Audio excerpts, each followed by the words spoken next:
Hey guys, Aaron CybertronZang here, and today I am bringing you the best teams in competitive Pokemon VGC right now as of the beginning of July 2025. This is a new video series that I'm starting on the channel where I aim to break down the top teams in competitive Pokemon VGC and also give you access to rental codes as well as Pokepastes. The idea is to have a consolidated resource that you can check out every month in the beginning of the month and keep up with the VGC metagame easily. So if this is something you find helpful and want to see more of, I'd really appreciate if you consider leaving a like on the video, subscribing to the channel, or giving me any feedback down in the comment section below. Of course, I do a lot of battling content as well, so you can see me play with these teams in the future as well. But without further ado, let's just jump right into it. First of all, for some quick context, June was a super active month in VGC with a ton of different national level tournaments. You had the North American International Championships and a ton of different national championships across Asia. The next major tournament is taking place mid-August, and of course that's the World Championships. The top players in the world are all preparing really hard for Worlds right now, so you shouldn't really expect too many meta-breaking updates until then, because the top players will be, of course, trying to keep their teams and their techs private for Worlds. So for July, I would expect a lot of the top compositions to look similar to the teams that I'll be showing you today. For some very quick high-level takeaways, Smeargle is a Pokemon that really has kind of come out of nowhere and has rapidly shot up in popularity, winning on a lot of different team compositions.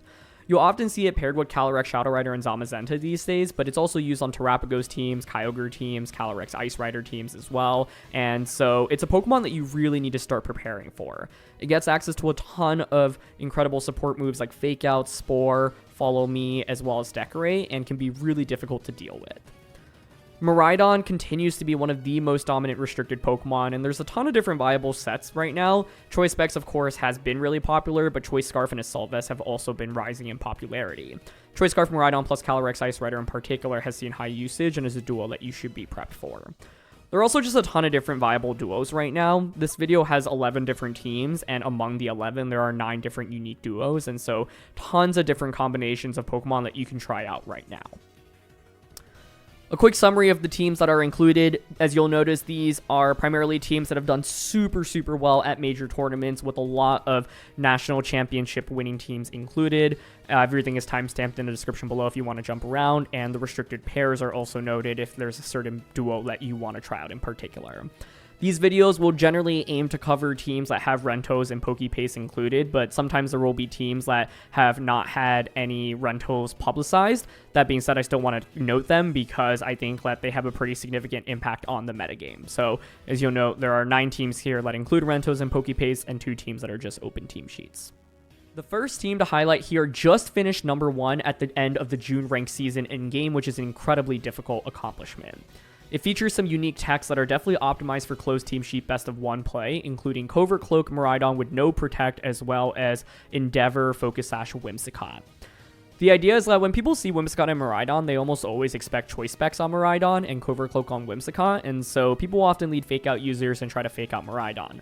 With this duo, you get to ignore the Fake Out thanks to Covert Cloak on Miraidon, and Whimsicott can set up a Tailwind, while Miraidon can dish out massive amounts of damage still, especially with Electric Terra. You've also got Light Screen to reduce special damage from Whimsicott, as well as Encore to disrupt opponents, and of course Endeavor, which is not a move that you see that frequently on Whimsicott. With Endeavor, you are able to bring your opponent's Pokemon to 1 HP often, and then finish them off immediately afterwards. The team also features Volcarona, which is a Pokemon that's also been rising in popularity, and is really good into Zamazenta and Zacian-based compositions in particular. To round things out, you've got Choice Band Urshifu with Grass Terra, which allows you to ignore redirection from Amoonguss and give immunity to Spore. You've got Assault Vest Incineroar, and Calyrex Ice Rider. One thing to note about this Calyrex Ice Rider is that it actually has a little bit of speed investment as well to take advantage of Tailwind. This Calyrex will be able to outspeed Modest, Max Speed, Landorus Incarnate, which is really valuable since Lando Eye is a Pokemon that has been rising in popularity as well. And this is a classic Clear Amulet set. In VGC recently, we've seen a lot of Leech Seed leftover sets on Calyrex replacing Clear Amulet and High Horsepower, but this is just a return to what has worked, and Clear Amulet, of course, is an item that is really valuable in protecting Calyrex from those Intimidates. And so, like I said, this team is optimized a little bit more for best of 1 play, but it finished ranked number 1 for a reason, right? And I think the surprise of Covert Cloak in particular can allow you to often just win the game on turn 1 with the Whimsicott Miraidon lead. The next team is a Calyrex Shadow Rider Terapagos team, but not a typical one that revolves around Calm Mind Terapagos. Instead, you've got Choice Specs, Terapagos, Life Orb, Calyrex, Shadow Rider, and Smeargle here. Like I mentioned, Smeargle is really rising in popularity, and this team won a major grassroots event, one of the biggest Reg G ones in June, and features some very nasty combinations. Smeargle plus Calyrex allows you to threaten Fake Out into Nasty Plot immediately. Smeargle plus Terapagos allows you to threaten Spore or just decorate immediately into Terapagos. Whimsicott, of course, can set up Tailwind for this team. Whimsicott Shadow Rider gives you 2 Fake Out immunities, essentially, thanks to Covert, Cloak on Whimsicott. And Whimsicott here, crucially, also has Fake Tears, which isn't the most common move on that Pokemon. Fake Tears allows you to just immediately pressure with damage and pick up knockouts right after, and with so much speed on this team, especially with Calyrex being max speed as well as Choice Scarf Chi-Yu, you can often threaten a knockout immediately with Fake Tears into an attack. Smeargle, of course, is a Pokemon that just is really annoying and provides a ton of disruption and has the ability to just quickly support Terapagos or Calyrex Shadow Rider and can be very difficult to deal with as well. So this is a brand new take on Shadow Rider Terapagos. Most of the time when you see this pairing, you'll expect Calm Mind Terapagos with multiple Fake Out users like Incineroar and Rillaboom. This is going to aim to hit a little bit harder and a little bit faster. The next team is the team that won the North American International Championships and also finished second at the Japanese National Championships. It's a recreation because Federico Camporesi, who is the initial creator of the team, has not published the team. This version was created by Liam VGC and some of his friends, and they were kind enough to share it.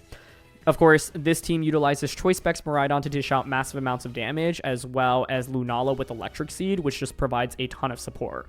With that Electric Seed, it's really difficult to knock out easily. You get rid of your item immediately when you have Miraidon out on the field with Lunala, which is really nice because then knockoff from opposing Incineroar suddenly do a lot less damage. This Lunala can do consistent damage with Moongeist Beam and Moonblast while also offering support with Trick Room as well as Wide Guard. Of course, this team utilizes Ursaluna as well, which is incredibly powerful under Trick Room, and so with this team, you can often lead things like Miraidon Lunala, Volt Switch out, set up Trick Room, bring out Ursaluna, and then have Ursaluna out under Trick Room immediately. You've got the combination of Tailwind as well as Trick Room, which can be really difficult for opposing teams to deal with, and Miraidon, of course, is just one of the strongest attackers in the game. Now, there are a lot of different ways that you can, of course, adjust this team, and this speed stats are a big thing to pay attention to, and so it's unclear to me exactly how close this is to Federico's team in terms of EV spreads and specifically speed stats, and so that's one thing that might differ a good bit from the team that won NAIC, but overall, of course, this is the core archetype, and if you want to try out a team that's very similar to the one that won NAIC, this is going to be it. This team won the Japanese National Championships and also got top 8 at the North American International Championships, piloted by Yuma Kinugawa. Kinugawa worked on this team with multiple top players like Aaron Trailer and Marcus Statter, and it really put Smeargle in front of the world. Smeargle on this team is really deadly because it can be led with so many different options and of course can put things to sleep with Spore. One of the really cool pairings on this team is actually Smeargle plus Tornadus, where you can decorate yourself immediately and then start going for Bleak Wind Storms. This Tornadus is modest in nature and also a Sharp Beak, so it's able to do a lot more damage than people generally expect from Tornadus. And with the Decorate boost, you can actually put Tornadus into a range where it can basically start picking up one-hit knockouts, which is absolutely incredible. Smeargle plus Tornadus also applies a lot of pressure because you can just Tailwind into Spore immediately, which is really tough for opposing teams to deal with. The team also has Calyrex Shadow Rider with enough speed investment to outspeed max speed Miraidon and Koraidon, as well as Flutter Mane. You've got Zamazenta, which is really classic support, notably with that Grass Terra, and Rilla and Raging Bolt, which are just two very classic options on a lot of teams right now. Raging Bolt here is just going to be max special attack with booster energy, able to dish out a lot of damage, and sometimes can even feel like a restricted Pokemon. Smeargle in particular, I think, makes this team really difficult to deal with because it has access to that Spore. You also have ability to decorate yourself. It's not just Tornadus that you can decorate. You can obviously decorate anything on this team, with Shadow Rider being a common recipient of it as well. And Dark Terra has been really popular on Shadow Rider recently to give you an edge into the opposing Shadow Rider mirror, where you're not taking much damage from Astral Barrage, especially when you have Wide Guard support, and the Dark typing gives you immunity to Psychic type damage, which is really nice. And so this feels like the #1 Calyrex Shadow Rider Zamazenta team to beat right now in the format. The next team won the Melbourne Regional Championships, and we've seen variants with Brute Bonnet, for example, also do well at regionals, getting second place at Portland Regionals. The main concept behind it is Weezing, of course, with the neutralizing gas, shutting down opposing abilities. This composition was rising in popularity, especially when a lot of people were using Grimmsnarl-based compositions, and the idea is that the Weezing could turn off Grimmsnarl's Prankster, and then you can just threaten to knock out Grimmsnarl immediately with something like Weezing Koraidon lead, fire Terra Koraidon, and go for Flare Blitz and knock out Grimm immediately. Of course, like I mentioned, sometimes you'll see Brute Bonnet on a composition like this, but the general idea is pairing Shadow Rider with Koraidon, two Pokemon that don't care about the neutralizing gas because of Ability Shield on the Koraidon. You've also got Choice Scarf Chi-Yu here, which can take advantage of the sun and can be very nicely led with Calyrex, Shadow Rider, or Koraidon often, and Walking Wake is a cool Pokemon on these compositions as well. Walking Wake, not used that frequently in this format, but of course can take advantage of the sun, of course with that photosynthesis really nicely, threatening with a lot of damage, and that Assault Vest also gives you some survivability as well. Of course it gets access to very powerful moves like Draco Meteor and Hydro Steam, but you've also got Snarl, which can be used against opposing Shadow Riders, as well as Terapagos, for example. And Aqua Jet can just give you a move to finish off Pokemon with Focus Sash often. Incineroar is the final Pokemon on this team, and it actually notably has Protect. A lot of different ways that you can run Incineroar in the format, but the Protect just makes it a lot more difficult to deal with and actually creates some mind games as to whether or not you can target it. Also valuable since you already don't have Protect on Walking Wake and Chi-Yu. Weezing on this team is also interesting because it actually has Play Rough rather than Dazzling Gleam. Otherwise, you've got Taunt and Will-O-Wisp, both which are just really valuable support moves right now. The next team won the Korean National Championships and features some unique sets, including Tikko on Whimsicott, Icicle Plate, Leech Seed, Calyrex, Ice Rider, Crunch, Landorus, Taunt, Urshifu, Knockoff, Helping Hand, Incineroar with no Flare Blitz, as well as Fairy Terra, Dazzling Gleam, Assault Vest Miraidon with no Snarl. Tikko on Whimsicott's one move to call out in particular because it's able to decrease your opponent's attack and defense simultaneously. So you can use it to soften your opponent's Pokemon up, allowing you to pick up knockouts with your physical attackers like Calyrex and Urshifu. You can also to drop their attack, preventing them from doing as much damage, which is really nice. Tikko in particular, I think, is a really cool move into Zamazentas because you're able to get rid of that defense boost immediately, decreasing the damage of Body Press, and you're able to reduce the damage of Steel-type attacks that I'll often use with it as well. And so it's a really cool attack that can be applied to a lot of different Pokemon, and I think, again, Zamazenta in particular can be valuable. Otherwise, you have a lot of consistent damage between Assault Vest Miraidon as well as Icicle Plate on the Calyrex, and Landorus is a Pokemon that's been really rising in popularity thanks to it being one of the best ground-type attackers in the format, and so this Landorus, of course, can hit really hard and has that unique Crunch as well to pressure Terras out of Shadow Rider immediately. The next team is a hard Trick Room team that features Smeargle. I really wasn't kidding when I said Smeargle's taking over VGC right now and it's everywhere. And as you'll notice, this is also a different Smeargle team composition from the other Smeargle comps that I've shown.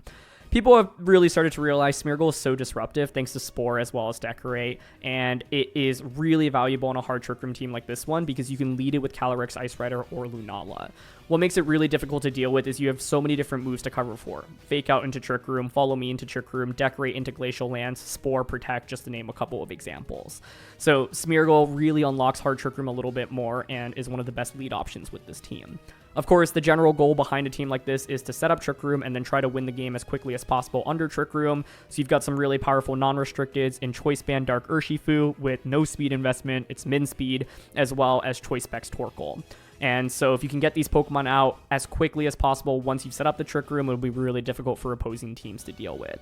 Two things to call out when playing with this team. The first is that you can consider clicking Trick Room on the same turn with two different Pokemon to reverse it and then set it back up again. This is really valuable, especially as your Trick Room is running out towards the end of the game. You can, of course, also not set up Trick Room immediately on turn one. For example, with Smeargle leads, you can put things to sleep and actually just dish out damage when your opponents expect you to set up Trick Room. You really want your opponent to give you a free switch in with this team as well, and so sometimes it's actually valuable to not set up Trick Room on turn one, get a lot of damage off, and then go for something like Follow Me into Trick Room on turn two. But overall, if you're looking for a team that plays a little bit more linearly, I would really recommend Hard Trick Room. This team won the Hong Kong National Championships and features Miraidon plus Zamazenta. You've also got things like Grimmsnarl and Volcarona, which can be difficult to deal with. Volcarona is a Pokemon that's really risen in popularity recently and has a really good matchup thanks to Struggle Bug as well as Flamethrower into a lot of common Pokemon in the format.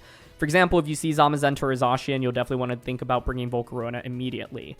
Struggle Bug is a move that can actually deal really meaningful damage, especially once you've clicked Quiver Dance once or twice, but of course can also drop your opponent's special attack, so it's going to be really valuable into special attackers like Terapagos as well as Lunala and Calyrex Shadow Rider. The Miraidon on this team notably is actually max speed, and so one of the interesting trends to follow in this metagame is how fast are people investing on Pokemon that are 135 like Miraidon and Koraidon. We've seen a huge range so far in this video, right? I've covered Miraidons that have almost no speed investment. That's because they're often paired with Tailwind. This team doesn't have Tailwind, so having the max speed Miraidon is particularly valuable in just trying to outspeed opposing Miraidons, and there are not that many people using max speed Miraidon. I think that's one of the things that gave Felix an edge on winning this championship. You've got Zamazenta, of course, with Ghost Terra. There are a lot of different viable Terras on Zamazenta as well, but Ghost Terra is cool for a couple of reasons. It gives you a huge edge against opposing Zamazentas, which is really, really nice. And Zamazenta obviously has to worry about taking super effective Ghost-type damage, but with this team, you've got things like Chien-Pao, which can threaten opposing Ghost-type attackers, which is really nice in particular. So Grim is cool because it allows you to set up with Volcarona and allows Volcarona to survive for even longer. Also just makes it more difficult to knock out Zamazenta. The Miraidon on this team doesn't actually really have much bulk, and so setting up screens can allow it to survive for a little bit longer. But this is kind of a return to fast-paced Miraidon. And of course, Chien-Pao, just a really, really powerful attacker, especially with that Stellar Terra. And Iron Hands is a glue that can be led with a lot of different Pokemon. Of course, can be paired with Miraidon to pressure with Fake Out immediately, but can also just survive attacks and dish out a lot of damage in return. This is the team that Gavin Michaels used to win the Portland Regional Championships, and it's a unique Kyogre team that features Basculegion as well as Leftovers, Calyrex Ice Rider with Leech Seed. Gavin realized that Basculegion was really underplayed in the format, and Basculegion is a Pokemon that can just single-handedly win you a lot of endgames thanks to Last Respects. It also completely walls Zamazenta, which otherwise can sometimes be an annoying Pokemon for Kyogre and Ice Rider to deal with. This Calyrex with Fairy Terra is also really difficult to cover for because there isn't a lot of Pokemon that can really threaten with super effective damage into Calyrex, and so Gavin won a lot on stream at Portland Regionals, just utilizing Fairy Terra, setting up Trick Room with Calyrex, and then utilizing Calyrex, Amoonguss, and Kyogre under Trick Room.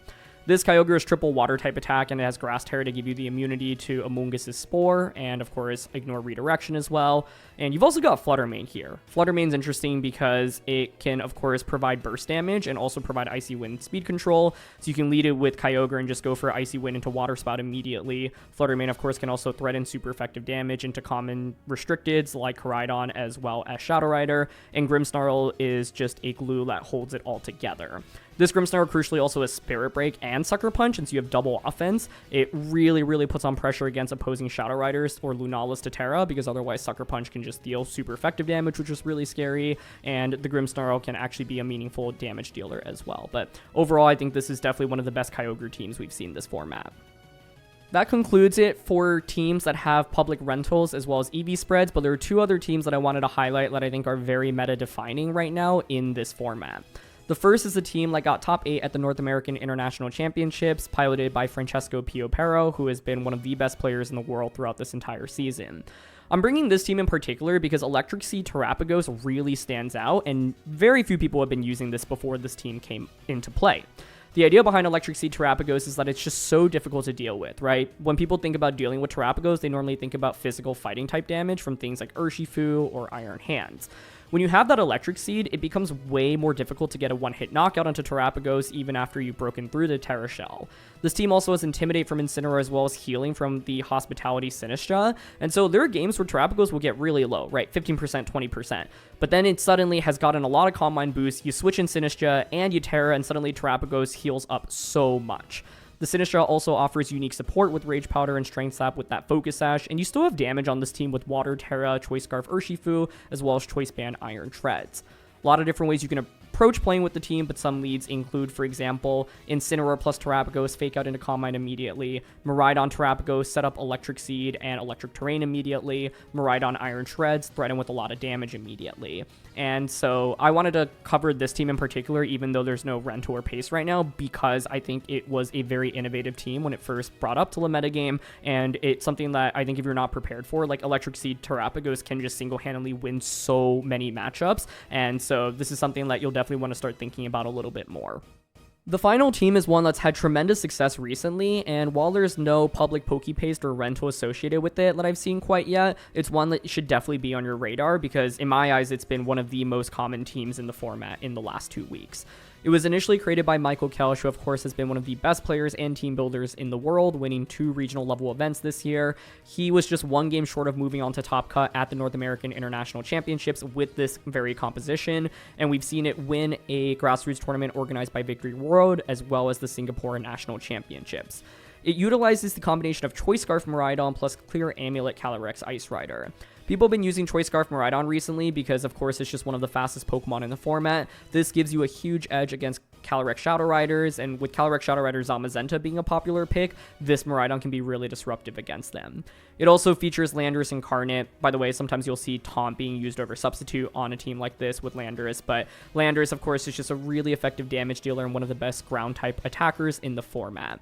You've also got the classic Clear Amulet dual attack Glacial Lance High Horsepower Ice Rider. Leech Seed Leftovers Ice Rider has of course been really popular, but the Leech Seed and the Leftovers is often really valuable into Pokemon like Lunala as well as Zamazenta, but this team already has some pretty good answers into those, whether it be like Landorus, for example, to deal with Zamazenta.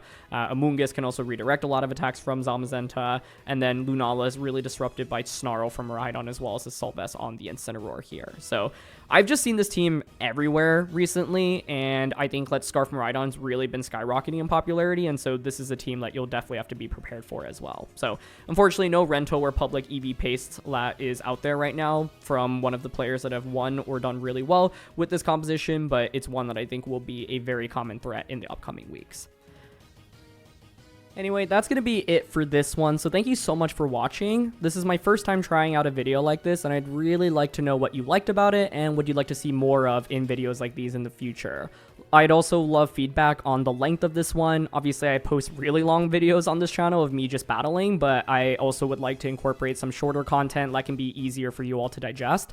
I think, there are definitely ways I can think about improving content like this, like including potential matchup guides and thinking about, common lead combinations that you could play with, and maybe just creating a couple of bullet points on how to approach using some of these teams rather than me just voicing it over, and as well as calling out unique things like EV spreads and why they were built for a certain reason, as well as calling out certain moves. But yeah, in general, I would love any feedback on if this is something that you find helpful, if this is something that you enjoy, and I hope that you can take some of these teams, try them out, and also now get a little bit more acclimated with what's been popular in this format. So looking forward to seeing what this month brings us in terms of top teams and meta developments in VGC. Like I said, I honestly would not expect a ton, so I'm expecting a lot of people to kind of iterate and build off a lot of the teams that I showed in this video today. But yeah, if this is something you did enjoy, I'd really appreciate if you consider leaving a like on the video, subscribing to the channel, giving me any feedback, and thanks again for watching. I'll see you all soon.